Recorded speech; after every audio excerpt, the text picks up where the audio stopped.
Very good afternoon to all of you. Today I am again here with chapter number 3 of class 11th, that is motion in a straight line. This is the last part we are going to study for motion in a straight line. Motion in a straight line की बात करें तो उसमें maximum part हम कर चुके हैं. केवल हमारे पास एक डेरिवेशन है जिसमें हम इक्वेशंस ऑफ मोशन निकालेंगे और साथ साथ कुछ ग्राफ्स की स्टडी करेंगे. ठीक है, कई बार डायरेक्ट क्वेश्चन ग्राफिकल आ जाता है कि इस ग्राफ को देखकर बताइए what is the distance covered by the body और what will be the acceleration of the body. ये सब आपको कहाँ से मिलेंगे? ग्राफ से भी निकाल सकते हैं. और कुछ फॉर्मूलेज हम पढ़ेंगे यूनिफॉर्मली एक्सेलरेटेड मोशन के लिए या स्ट्रेट लाइन मोशन के लिए. वो जो हम फॉर्मूलेज पढ़ेंगे निकालेंगे, उनको आज डिराइव करेंगे हम. वही चीज़ हमें आज के लेक्चर में पढ़नी है. ठीक है, पहले हम एक कंपेरेटिव स्टडी करेंगे पोजीशन टाइम ग्राफ की और दूसरा है वेलोसिटी टाइम ग्राफ. ये दो तरह के ग्राफ है जो आपको स्टडी करने हैं. है कुछ नहीं, ग्राफ है किस किस के बीच में? पोजीशन और टाइम के बीच का जो ग्राफ होता है इसको हम कहते हैं पोजीशन टाइम ग्राफ या फिर एक्सटी ग्राफ. इसको क्या नाम दिया जाता है? XT graph, that is position time graph. It is the graph between the position and time. ठीक है, पोजीशन और टाइम के बीच में ये ग्राफ होता है. ठीक, वेलोसिटी टाइम ग्राफ अगर हम कह रहे हैं, it means if we are talking about VT graph. VT graph means it is a graph between the velocity of the body with time. ठीक है, जब पोजीशन को हम प्लॉट करते हैं टाइम के साथ तो हमें जो ग्राफ मिलता है वो होता है पोजीशन टाइम ग्राफ. और जब हम वेलोसिटी को प्लॉट करते हैं with time then it is the velocity time graph. Okay, so now let us study in different cases. Different cases means in first case when the body is at rest, or I can say when object is stationary. Object is stationary, जब कोई object stationary है. ठीक है, या फिर मैं कहूँ कि ऑब्जेक्ट किस में है? रेस्ट पर है. ठीक है, ऑब्जेक्ट अगर स्टेशनरी है या फिर रेस्ट में है, कोई मोशन नहीं हो रहा है, दैट मीन्स टाइम के साथ क्या पोजीशन चेंज होगी? नहीं होगी. जहाँ पर ऑब्जेक्ट है वहीं पर रहेगी. ठीक है, तो देखिए इसका ग्राफ कैसा बनेगा. वाई एक्सिस के अलोंग हम प्लॉट कर देते हैं डिस्टेंस या पोजीशन. ठीक है, पोजीशन यानी एक तरह से हम डिस्टेंस को प्लॉट करेंगे. डिस्टेंस कहिए या डिस्प्लेसमेंट कहिए, तो आपको ध्यान होगा कि स्ट्रेट लाइन मोशन में डिस्टेंस और डिस्प्लेसमेंट सेम होते हैं. ठीक है, तो यहाँ पर तो हम ले रहे हैं डिस्टेंस और यहाँ पर एक्स एक्सिस के along we are taking time. Okay, this is the origin O. Okay, when the object is stationary, जब ऑब्जेक्ट स्टेशनरी है तो जो हम रेफरेंस पॉइंट मान रहे हैं उस रेफरेंस पॉइंट से उस ऑब्जेक्ट की जितनी डिस्टेंस है वो टाइम बढ़ता जाएगा, लेकिन डिस्टेंस बढ़ेगी नहीं बढ़ेगी.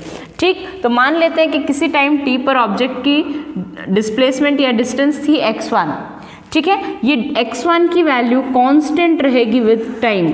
आप t1 टाइम पर देखें तो भी डिस्टेंस यही रहेगी, t2 टाइम पर देखेंगे तो भी डिस्टेंस यही रहेगी, t3 टाइम पर देखेंगे तो भी डिस्टेंस यही रहेगी. That means it will be a straight line parallel to the time axis. ये क्या समझा रहा है आपको? कि ऑब्जेक्ट की डिस्टेंस टाइम के साथ चेंज नहीं हो रही, क्योंकि अगर डिस्टेंस चेंज होता तो ग्राफ कुछ ऐसा स्लोपिंग आना चाहिए था. ठीक है, x की वैल्यू में कुछ चेंज होना चाहिए था, लेकिन x की वैल्यू कांस्टेंट है with time. It is showing that this is the graph of an object which is stationary.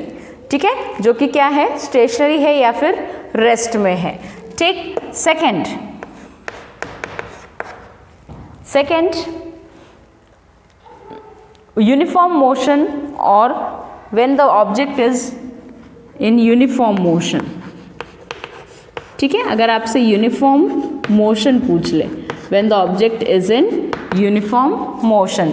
Uniform motion का मतलब अगर आपको याद है तो वापस रिपीट कर रहे हैं. Uniform motion means velocity of the object is constant. That means object is moving with uniform velocity. एक कांस्टेंट वेलोसिटी से ऑब्जेक्ट मूव करते जा रही है.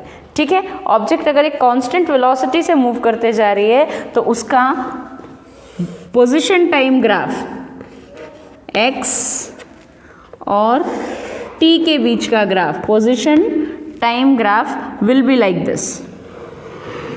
कैसा होगा?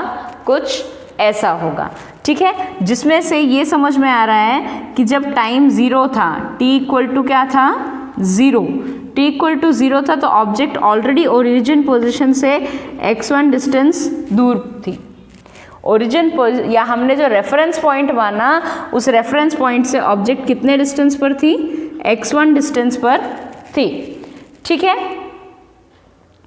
कोई डाउट किसी को यहाँ तक? अब इस ग्राफ में अगर मैं इसी ग्राफ को एक बार एनलार्ज करके प्लॉट करती हूँ, ठीक है, यहाँ पर प्लॉट कर रही हूँ मैं एक बार, देखिए यहाँ पर टाइम, यहाँ पर है डिस्प्लेसमेंट कह लीजिए चाहे डिस्टेंस कह लीजिए, दोनों की वैल्यू सेम होनी है, ठीक है। ये है आपका यूनिफॉर्म मोशन के लिए, यानी when v is constant at that time the position time graph will be like this, इस तरह से होगा। तो यहाँ पर मान लेते हैं यहाँ पर डिस्प्लेसमेंट है x1 और यहाँ पर डिस्प्लेसमेंट है, फॉर एग्जाम्पल यहाँ पर डिस्प्लेसमेंट आपका आता है x2, ठीक है। करस्पॉन्डिंगली मैं कोई और पॉइंट ले लेती हूँ यहाँ पर भी,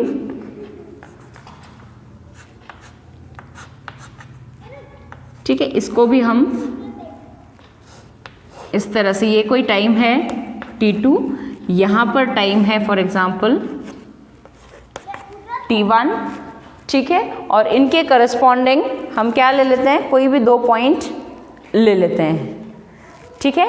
ये है आपका पॉइंट, इसको कहिए ओरिजिन x0 और ये है आपका डिस्प्लेसमेंट x1, ये पॉइंट है आपका for example p, this point is q, ठीक है। अब PQ जो ग्राफ है, ये जो ग्राफ हमारा है, इस ग्राफ में एक बात नोट करिए, मैंने क्या किया कि इस P और Q 2 पॉइंट ले लिए, इन दोनों पॉइंट के करस्पॉन्डिंग, इस पॉइंट के और इस पॉइंट के करस्पॉन्डिंग मैंने क्या ढूंढ ली, यहाँ से ये पॉइंट क्या है, इसका y एक्सिस के अलॉन्ग जो पॉइंट है वो क्या है x1, x एक्सिस क्या है t1, तो इस पॉइंट के कोऑर्डिनेट्स क्या होंगे t1 और x1, ऐसे ही लिखते हैं हम कोऑर्डिनेट्स, ठीक, यानी डिस्प्लेसमेंट तो है x1 और टाइम है t1, ठीक। इसके कोऑर्डिनेट देखूं तो ये होंगे t2, x2, ठीक है, t2, x2 होंगे, ठीक। अब यहाँ पर आपसे कोई पूछे कि ये डिस्टेंस कितना होगा, तो ये डिस्टेंस कितना होगा, यहाँ पर टाइम है t1,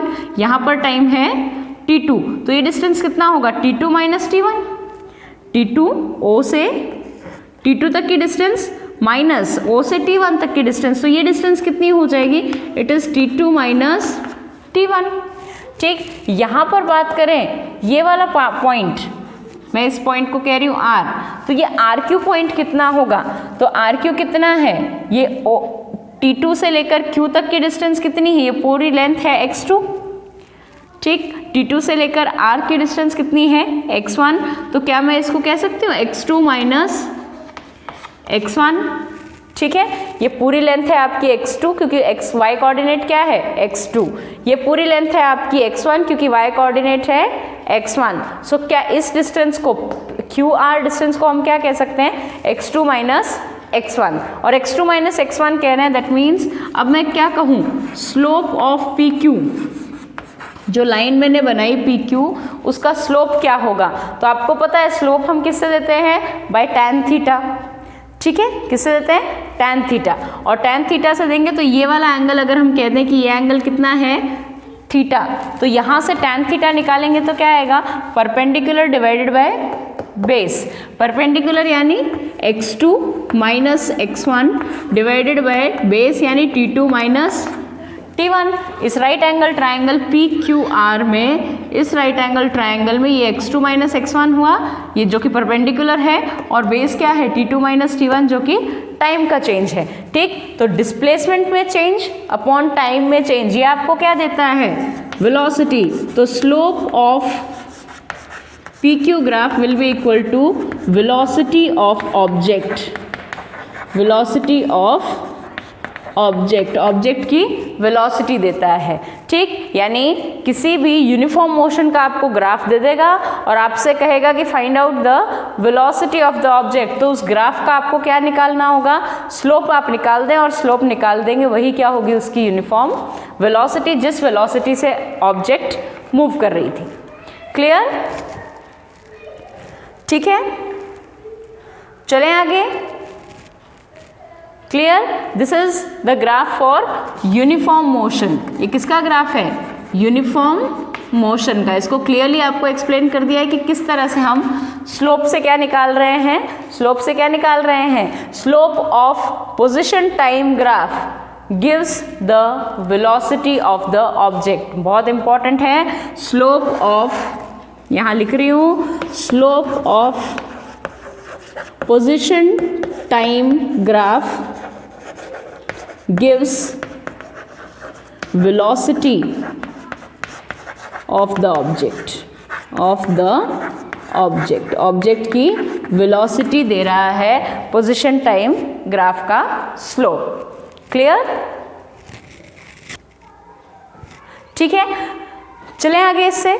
चलिए, अब ये तो बात हुई कि ऑब्जेक्ट स्टेशनरी है तो इस तरह का ग्राफ आएगा, ऑब्जेक्ट यूनिफॉर्म मोशन कर रही है तो ऐसा ग्राफ आएगा। एक बात और, अगर ऑब्जेक्ट इनिशियली ओरिजिन से ही स्टार्ट होती है, ठीक, अगर ऑब्जेक्ट इनिशियली ओरिजिन से ही स्टार्ट हो रही है तो इसका मतलब आपका ग्राफ ओरिजिन से पास होगा, ऐसे आएगा। ठीक, कैसे आएगा? इस तरह का ग्राफ आ जाएगा जो कि ओरिजिन से पास होगा। ठीक है, क्योंकि इनिशियल पोजीशन में, स्टार्टिंग में जब टाइम 0 था तब डिस्टेंस या डिस्प्लेसमेंट भी 0 था। ठीक है, तो वो ओरिजिन से पास होगा। अगर टाइम जब आपने 0 लिया तब अगर कुछ डिस्प्लेसमेंट ओरिजिन पहले से प्रेजेंट था तो वो ग्राफ कहाँ से, वाई एक्सिस के या एक्स कोऑर्डिनेट से कहीं से भी शुरू हो सकता है। ठीक है, डिस्प्लेसमेंट कोऑर्डिनेट से शुरू होगा। क्लियर? चलें आगे। चलिए, तो इसके साथ अब बात करते हैं थर्ड टाइप। थर्ड टाइप यानी, देखिए, थर्ड टाइप यानी uniformly accelerated motion. Third type is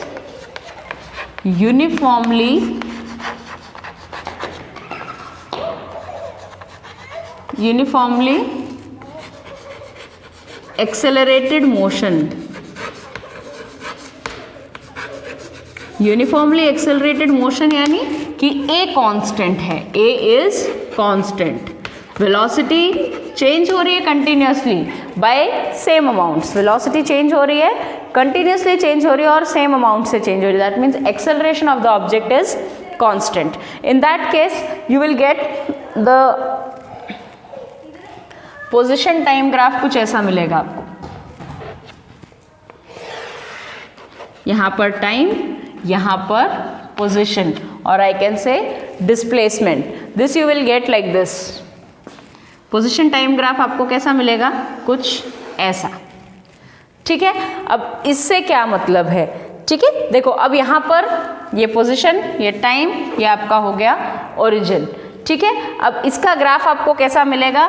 तो ग्राफ आपको कुछ ऐसा मिलेगा फॉर यूनिफॉर्मली एक्सेलरेटेड मोशन। आप किस किस के बीच में ग्राफ बना रहे हैं? Remember that you are making the graph of position and time, between position and time. यहाँ पर है आपकी पोजीशन और यहाँ है आपके पास टाइम। तो पोजीशन टाइम का आप यूनिफॉर्मली एक्सेलरेटेड मोशन का ग्राफ बनाएंगे तो वो कुछ ऐसा आएगा। क्या दिखा रहा है ये ग्राफ? देखिए, इस ग्राफ में हर जगह पर स्लोप अलग अलग है। कैसे अलग अलग है? कि जैसे इस पॉइंट पे मुझे स्लोप बताना है तो वो स्लोप क्या होगा, इस पॉइंट से पास होने वाली जो टैंजेंट होगी उसका जो स्लोप होगा वो इस पॉइंट पर वेलोसिटी।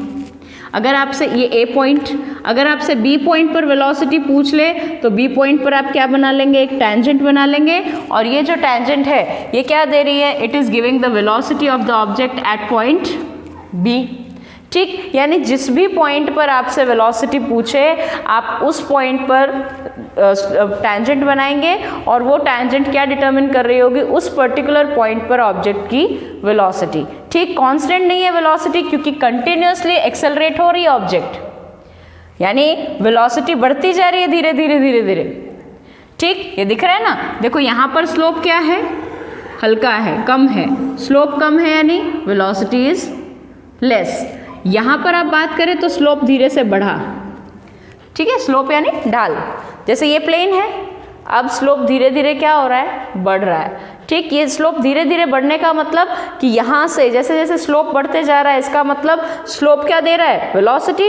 इसका मतलब यहाँ पर वेलोसिटी कम थी, अब स्लोप बढ़ा तो वेलोसिटी बढ़ी, और स्लोप बढ़ गया और वेलोसिटी ज़्यादा हो गई, और स्लोप बढ़ा, वेलोसिटी इंक्रीज होती जा रही है। यानी इससे मुझे समझ में आ रहा है कि ए पॉइंट पर जो वेलोसिटी है वो लेस है as compare to velocity at point B, क्योंकि स्लोप, रीजन क्या है, slope at point A is less than slope at point B, ठीक। स्लोप VB पर स्लोप ज़्यादा है और VA पर स्लोप कम है, इसलिए हम क्या कह रहे हैं कि VA पर बॉडी की वेलोसिटी क्या है, लेस, और यहाँ पर वेलोसिटी बढ़ गई है, ठीक। तो ऑब्वियस है कि कांस्टेंट एक्सेलरेशन प्रोवाइड करा रहे हो, कांस्टेंट एक्सेलरेटर दबा रहे हो तो स्पीड तो बढ़ेगी ना, ऑब्जेक्ट की वेलोसिटी क्या होगी, इंक्रीज होगी, और इंक्रीज होगी, वही ये बता रहा है। ये स्लोप आपको क्या समझा रहा है, ये स्लोप समझा रहा है कि धीरे धीरे धीरे धीरे क्या होती जा रही है, वेलोसिटी बढ़ती जा रही है, कांस्टेंट एक्सेलरेशन प्रोवाइडेड है,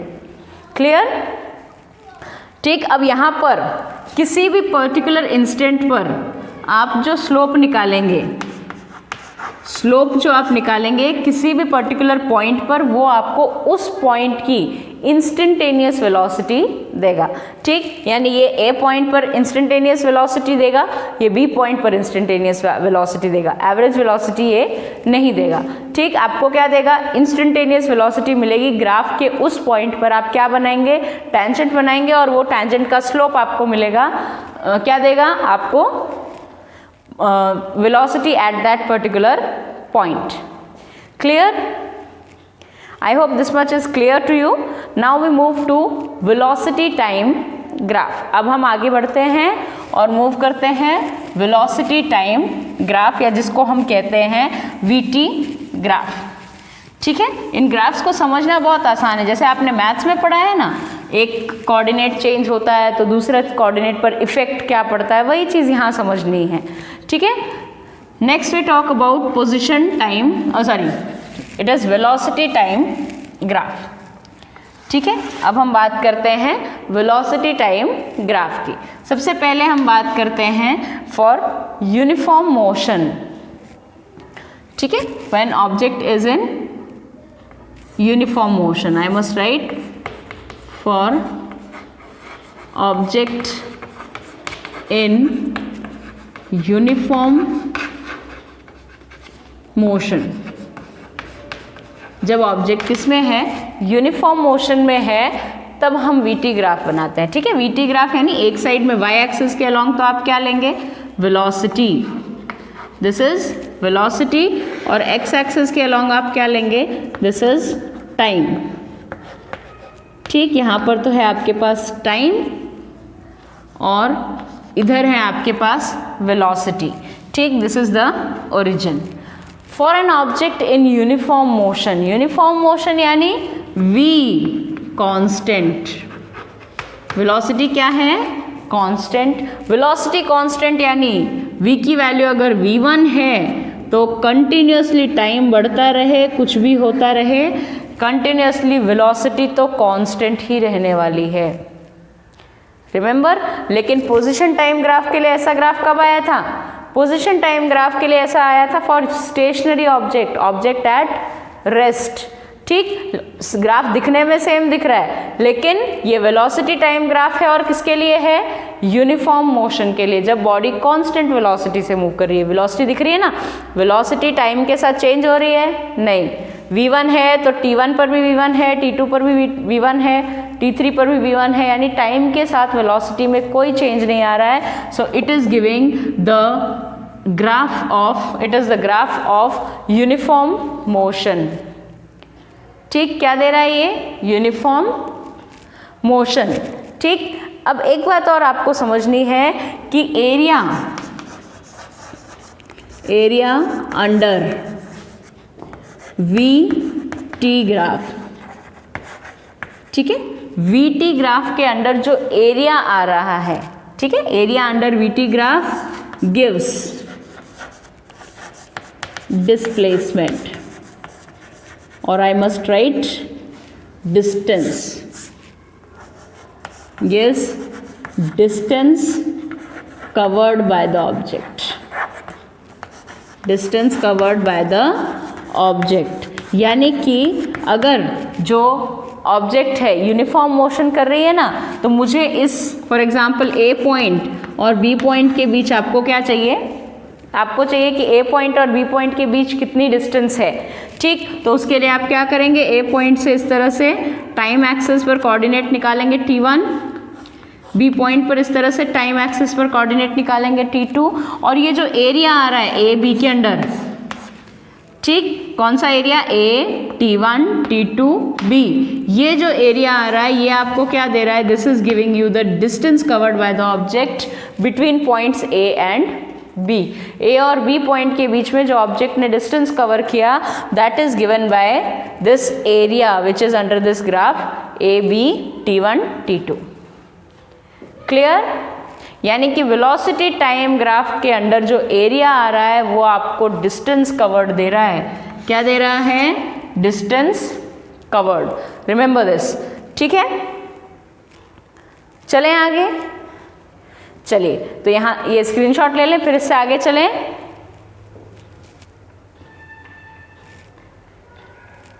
चलें आगे, देखिए तो अब बात करते हैं वेलोसिटी टाइम ग्राफ की, हम बात कर रहे हैं और फर्स्ट ग्राफ हम ऑलरेडी बना चुके हैं for object in uniform motion. ठीक, सेकेंड वी टॉक अबाउट,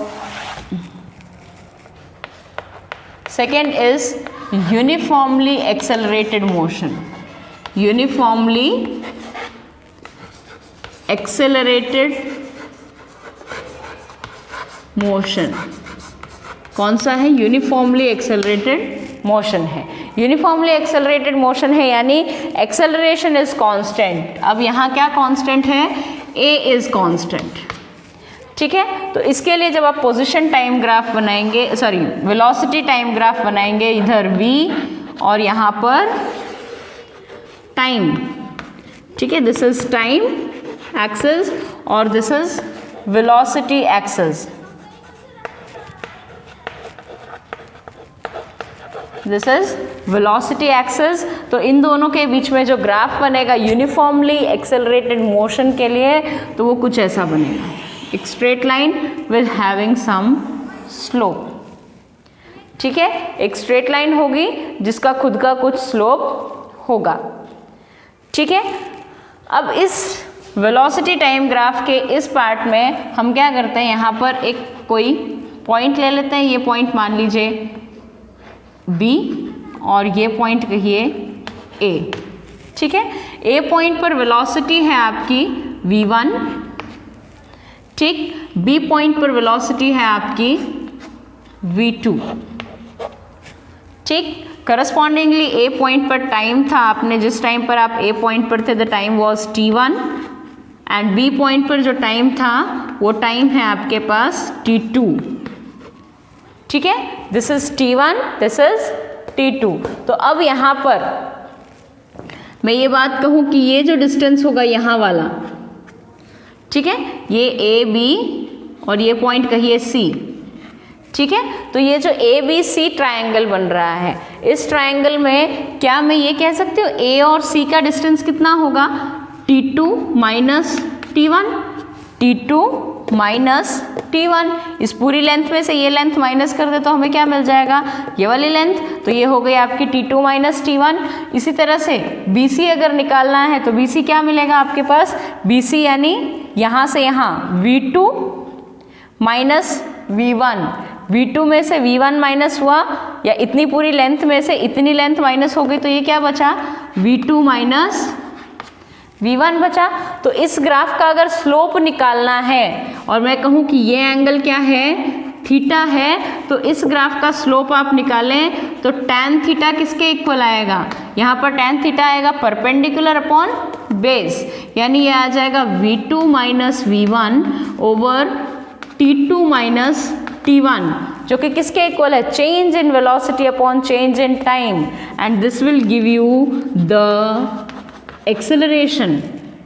ये क्या देगा, जिस कांस्टेंट एक्सेलरेशन से बॉडी मूव कर रही है वो कांस्टेंट एक्सेलरेशन आपको कहाँ से मिलेगा, tan थीटा से। समझ में आ रही है बात? यानी अगर आपको थीटा नहीं दे रखा हो, आपको v2 माइनस v1 और t2 माइनस t1 दे रखा हो, तो सीधे सीधे कह देना कि एक्सेलरेशन किसके इक्वल होगा, v2 minus v1 upon t2 minus t1 is equal to acceleration. Clear है? यहाँ तक आई होप किसी को कोई डाउट नहीं होना चाहिए। यानी वेलोसिटी टाइम ग्राफ से हमें दो चीज़ें मिलती हैं। कौन सी दो चीज़ें मिलती हैं? पहली चीज़ कि अगर आपको वेलोसिटी टाइम ग्राफ के अंडर का एरिया आप निकाल रहे हो तो एरिया क्या देता है, area under velocity time graph gives you distance और डिस्प्लेसमेंट इन वन डायरेक्शन। अगर आप स्ट्रेट लाइन मोशन कर रहे हैं तो वो डिस्टेंस भी बता रहा है आपको और क्या बता रहा है, डिस्प्लेसमेंट भी। ठीक है।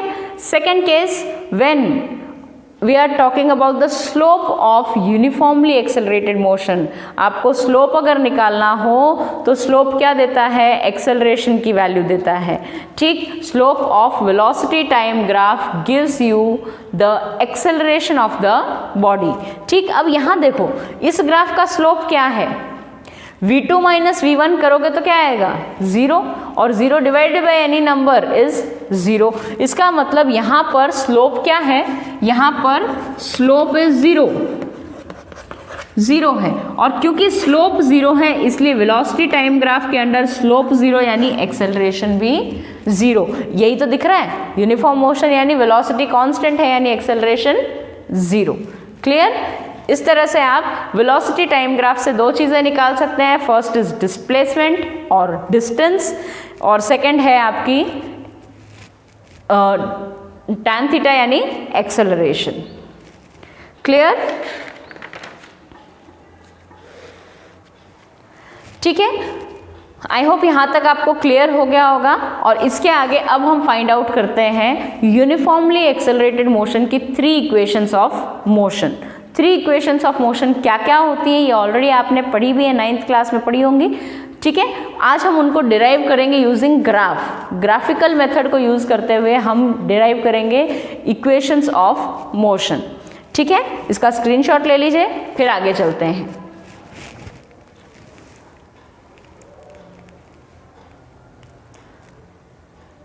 चलिए,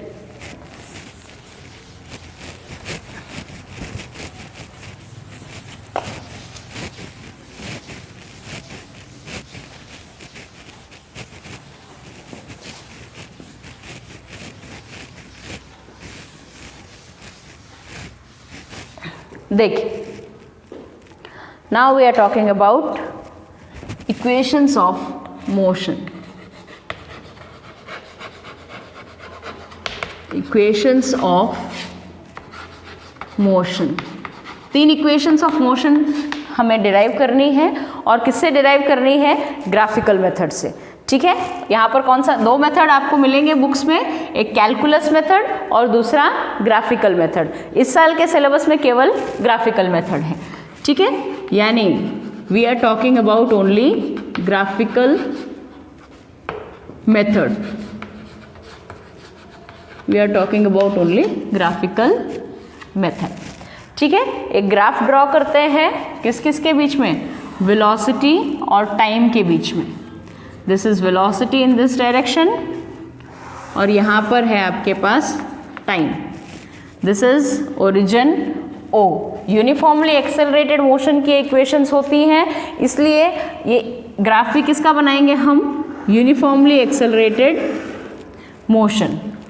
ठीक है, मान लीजिए ग्राफ है आपका AB। ग्राफ हमारा है ये A पॉइंट और ये पॉइंट है मान लीजिए B। ठीक है, A पॉइंट पर वेलोसिटी थी, इनिशियल वेलोसिटी जिसको हम कहते हैं, इनिशियल वेलोसिटी थी ऑब्जेक्ट की U। जब वो स्टार्ट हुई तब उसके पास इनिशियल वेलोसिटी कितनी थी, U। और जब वो B पॉइंट पर पहुंची, जब ऑब्जेक्ट B पॉइंट पर पहुंची तो उसके पास वेलोसिटी थी, यहाँ पर हम ले रहे हैं वेलोसिटी। ठीक है, तो ये इसके करस्पॉन्डिंग वेलोसिटी है V। ठीक है, initial velocity of the object is u and final velocity of the object is v. Okay, this is b point पर ऑब्जेक्ट पहुंचती है एट टाइम t. कितने टाइम पर पहुंचती है? t टाइम पर, ठीक। और ये t पॉइंट कोऑर्डिनेट जो है ये है e, ये पॉइंट क्या है? e, ठीक है। और ट्रायंगल है आपका ए बी डी। इस ए के करस्पॉन्डिंग हम यहाँ से एक पैरेलल लाइन बनाते हैं, एक्स एक्सिस के पैरेलल या टाइम एक्सिस के पैरेलल, और इसको हम कह देते हैं point D. This point is a. Clear? ठीक है। लिखना क्या है? लिखना है हमें consider an object, consider an object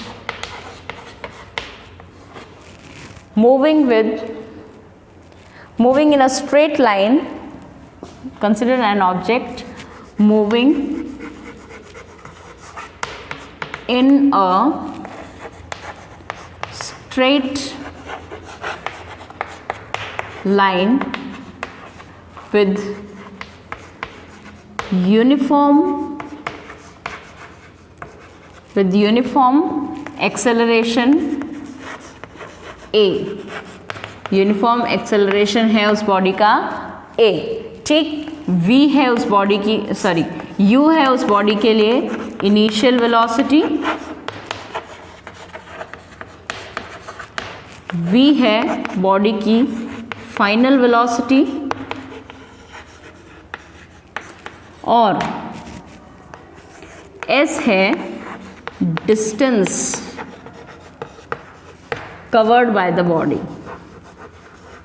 distance covered by the body in that time t, distance covered in time t, ठीक है।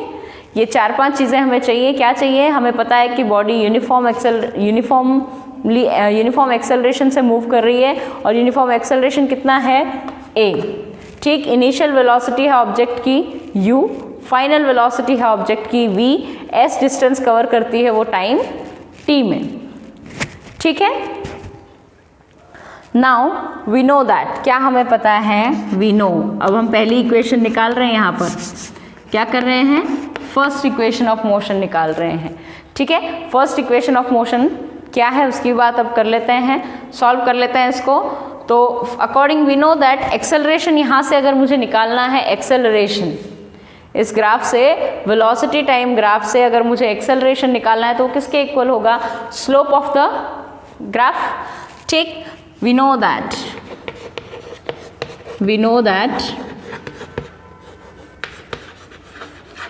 Slope acceleration of body, acceleration of object is equal to slope of VT graph. Velocity time graph का अगर मैं slope निकाल लूँ तो वो मुझे क्या मिल जाएगा? ऑब्जेक्ट का एक्सेलरेशन, ठीक। तो यहाँ से acceleration a is equal to, acceleration a निकालना है, ये किसके इक्वल होगा? इसके स्लोप के इक्वल। और मुझे पता है कि स्लोप कैसे निकालना है? Tan theta. टैन थीटा यानी इस ट्रायंगल ए बी डी से हम क्या देखें? Perpendicular upon base. परपेंडिकुलर कितना होगा? तो यहाँ से यहाँ तक का डिस्टेंस, या यूँ कहूँ कि ये तो है v और ये है u, तो ये इतना सा डिस्टेंस जो कि इसके बराबर होगा वो कितना होगा? Final velocity v minus initial velocity u। तो v माइनस u हो गया ओ db, ठीक। यानी एक्सेलरेशन मुझे निकालना है तो ये किसके इक्वल होगा? db divided by perpendicular divided by base. Base यानी यहाँ पर हो जाएगा ए डी, ठीक। और हमें पता है, हमें क्या पता है कि a is equal to D B किसके इक्वल है? db किसके इक्वल है? इसके इक्वल है v माइनस यू के। और ad किसके इक्वल है? ad किसके इक्वल है? ad is equal to O E, ठीक। तो मैं इसको ऐसे लिख सकती हूँ db divided by O E, ठीक, और ओ ई किसके इक्वल है, टाइम टी, तो ये किसके इक्वल हो जाएगी, D B is equal to V minus U divided by T, और इसको सॉल्व करें हम तो a is equal to V minus U by T है, ठीक, इस टी को आप यहाँ ले जाइए तो ये क्या बन जाएगा, A T is equal to V minus U, और I can say final velocity v is equal to u plus A T. This is the first equation of motion for uniformly accelerated motion in one direction. एक डायरेक्शन में अगर body move कर रही है तो final velocity किसके equal होगी, initial velocity plus a into T. Clear, this is first equation of motion, equation of motion. This is first equation of motion. Clear? चलें आगे. ठीक है, कोई डाउट है किसी को यहाँ तक? चलें आगे. चलिए, I hope this thing is clear. Take a screenshot, then we will move further.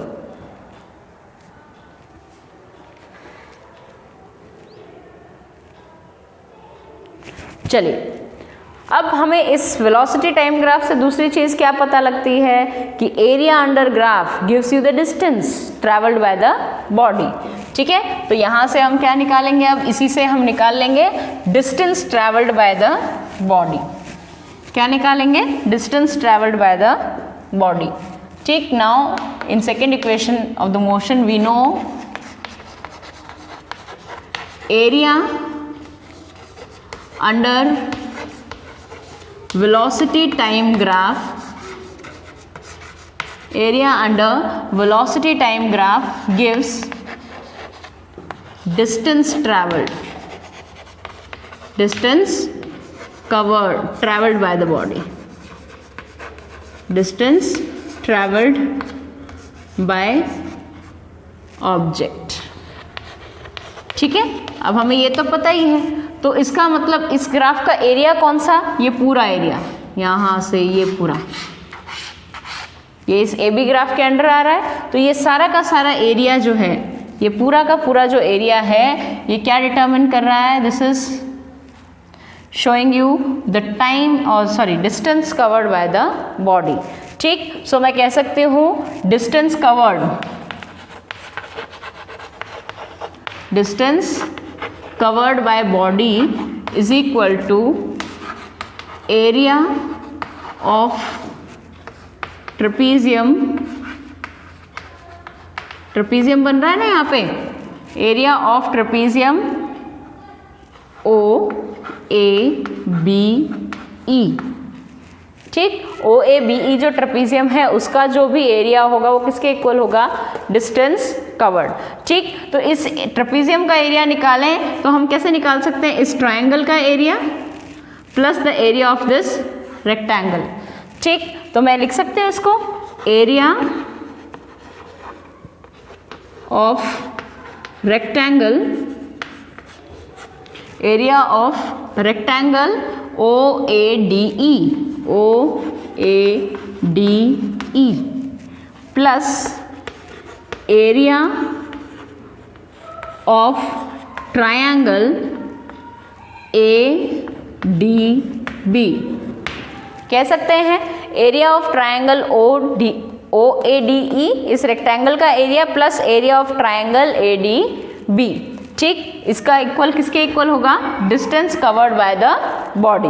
ठीक, तो distance covered S is equal to क्या आएगा, देखिए S is equal to area of rectangle O A D E. Rectangle का area क्या होता है, base, और I can say length into breadth. Length कितनी है T और ब्रेड्थ कितनी है U, या मैं इसको ऐसे लिखूं कि ओ ए इंटू ओ ई, कोई गलत नहीं है. ठीक, रेक्टेंगल का यही एरिया होता है, लेंथ इंटू ब्रेड्थ या breadth into length plus area of triangle A D B, A D B क्या है, राइट एंगल ट्राइंगल है, तो हमें पता है राइट एंगल ट्राइंगल का या किसी भी ट्राइंगल का एरिया क्या होता है, हाफ इंटू बेस, बेस कितना है इसका A D, into height, height is D B, height कितनी है डी बी। ठीक, तो अब यहाँ से सॉल्व करते हैं। S is equal to O A कितना है, ओ ए है U, ओ ई कितना है T, O A that is U into O E that is T, आ गया UT, plus half A D कितना है, ए डी तो उतना ही होगा जितना ओ ई है। ठीक, तो ए डी भी किसके इक्वल होगा, इसको मैं लिख सकती हूँ, ऐसे लिख सकते हैं इसको, D B into A D की जगह लिख दिया T। ठीक, अब डी बी किसके इक्वल है, तो अभी लास्ट इक्वेशन में हम अभी सॉल्व करके आए कि एक्सेलरेशन किसके इक्वल आया था, डी बी अपॉन ओ ई, और अगर डी बी निकालें तो ए इंटू ओ ई ये आएगा, तो डी बी किसके इक्वल आ जाएगा, ओ ई की वैल्यू है T, तो ओ ई किसके डी बी किसके इक्वल आ जाएगा, यहाँ से मैं कह सकती हूँ कि डी बी किसके इक्वल आएगा, A into T is equal to D B. ठीक, तो यहाँ से डी बी की जगह हम क्या रख सकते हैं, यहाँ मैं अप्लाई कर देती हूँ, D B is equal to A into T. ठीक, D B A into T के इक्वल है, तो इसके करस्पॉन्डिंग इक्वेशन क्या आ जाएगी हमारे पास, S is equal to U T plus half, D B की जगह लिख दीजिए ए टी इंटू टी, ये टी इसके साथ सॉल्व होगा तो ये हो जाएगा U T plus half A T square. ठीक, ये हुआ आपका second equation of motion, this is second equation of motion. Clear है? ठीक, तो यहाँ तक आई होप सभी को क्लियर होगा। ये हो गई हमारी सेकेंड इक्वेशन ऑफ मोशन, जो कि किस किस में रिलेशन दे रही है, initial velocity, time, acceleration and distance covered.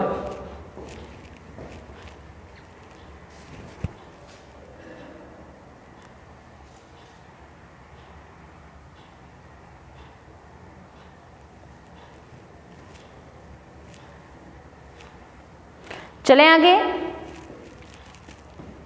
एक स्क्रीनशॉट ले लीजिए, फिर आगे चलते हैं, थर्ड इक्वेशन भी निकाल देते हैं।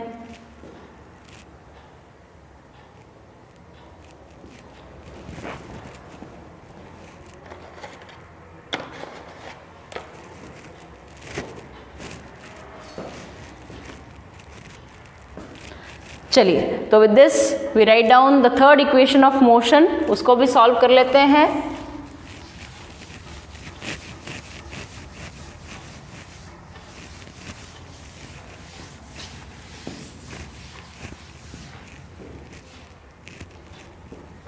Now we talk about third equation of motion. ठीक है, distance traveled by body, distance traveled in time t, in time t, ठीक है, distance traveled in time t, t time में जो डिस्टेंस ट्रैवल किया गया वो किसके इक्वल था, इस ट्रेपीजियम के एरिया के इक्वल था। ठीक, that is equal to area of trapezium O A B E.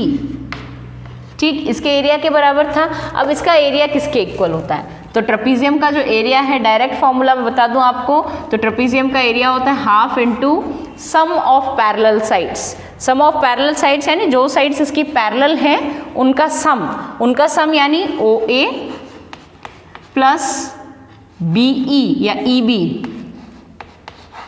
O A plus E B half into sum of parallel sides into perpendicular distance between the parallel sides.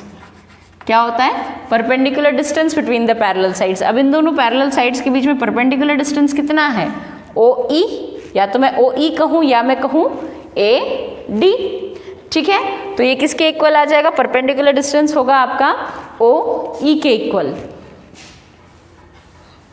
This is equal to O E. So half into sum of parallel sides into O E. O E means perpendicular distance है ये दोनों parallel sides के बीच का। ठीक है, अब यहां से ओ ए को क्या लिख सकते हैं, ओ ए को आप ई डी लिख सकते हैं। ओ ए को क्या लिख सकते हैं हम, ई डी लिख सकते हैं। ठीक, तो इसको मैं ऐसे लिख सकती हूँ, half into E D plus E B into O E. ठीक है, ये हो गई आपकी equation number A for example, है ना, ये ए इक्वेशन है। ठीक, अभी हमने स्लोप निकाला था इस ग्राफ का, स्लोप ऑफ ग्राफ ए, इस ग्राफ का स्लोप निकाला था। ठीक है, now slope of graph, slope of graph, graph का स्लोप क्या था, स्लोप था आपका A B. Slope of graph is equal to, इस ग्राफ का स्लोप किसके इक्वल था, एक्सेलरेशन के इक्वल था, और वो किसके इक्वल था, यहां से हमने निकाला था कि slope of graph is equal to D B upon A D.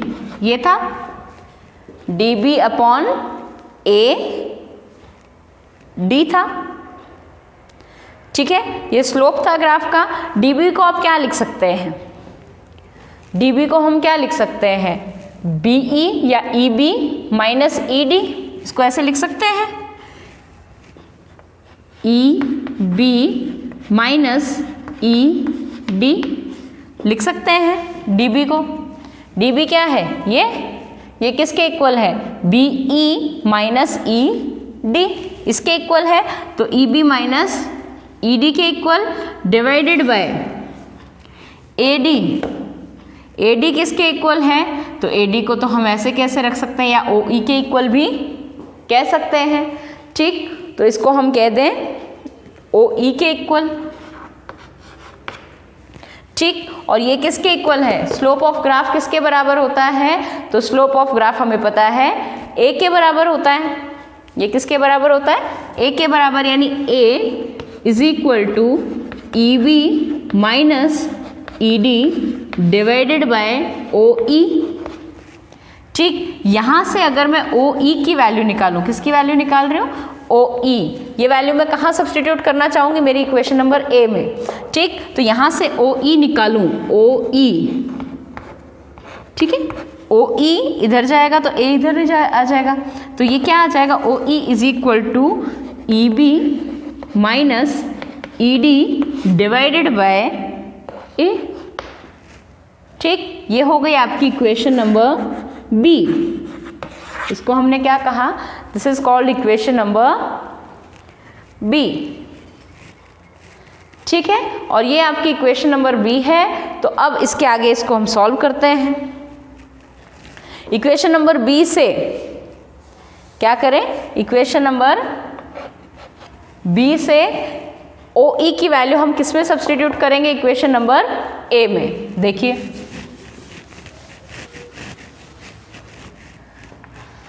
substituting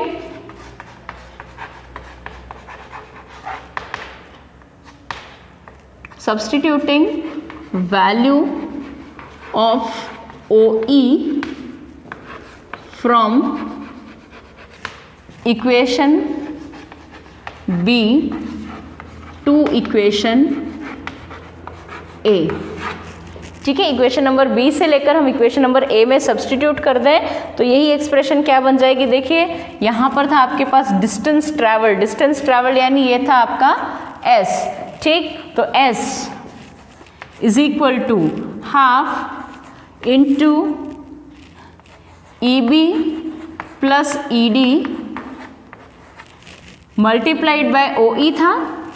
ठीक, ओ ई की जगह अब रखते हैं E B minus E D, E B minus E D divided by A, ये वैल्यू हमने रखी तो हमें पता है कि a plus B into A minus B क्या होता है, A square minus B square. बिल्कुल वही फॉर्मूला अप्लाई किया तो s is equal to half 1/2a और यहाँ आ गया आपके पास E B square minus E D square, ठीक है। और ई बी किसके इक्वल है, ई बी आपकी क्या है v, और ई डी क्या है आपके पास u, तो क्या इसी को मैं ऐसे लिख सकती हूँ, s is equal to 1/2a into V square minus U square लिख सकते हैं। और यहीं से इक्वेशन आ जाती है आपके पास, क्या इक्वेशन आएगी, 2as is equal to V square minus U square, या इसी को प्रॉपर फॉर्म में लिखूँ तो ये लिखी जाएगी V square is equal to U square plus 2as। This is third equation of motion, third equation of motion, इसे कहा जाता है थर्ड इक्वेशन ऑफ मोशन, ठीक। Remember these three equations you can apply for a body which is moving in a straight line. एक straight line motion के लिए आप ये तीनों इक्वेशंस अप्लाई कर सकते हो। साथ ही साथ ये ध्यान रहे कि हमने किस ग्राफ से निकाला है ये इक्वेशंस हमने निकाली यूनिफॉर्मली एक्सेलरेटेड मोशन के ग्राफ से, ठीक है। तो जहाँ पर एक्सेलरेशन कांस्टेंट हो, बॉडी वन डायरेक्शन मोशन कर रही हो, वहाँ पर आप ये तीनों इक्वेशंस अप्लाई कर सकते हैं, ठीक है। So with this your chapter number 3 is completed, ठीक है। इससे रिलेटेड कुछ न्यूमेरिकल्स आपको सेंड करेंगे और वो आप सॉल्व कर लीजिएगा।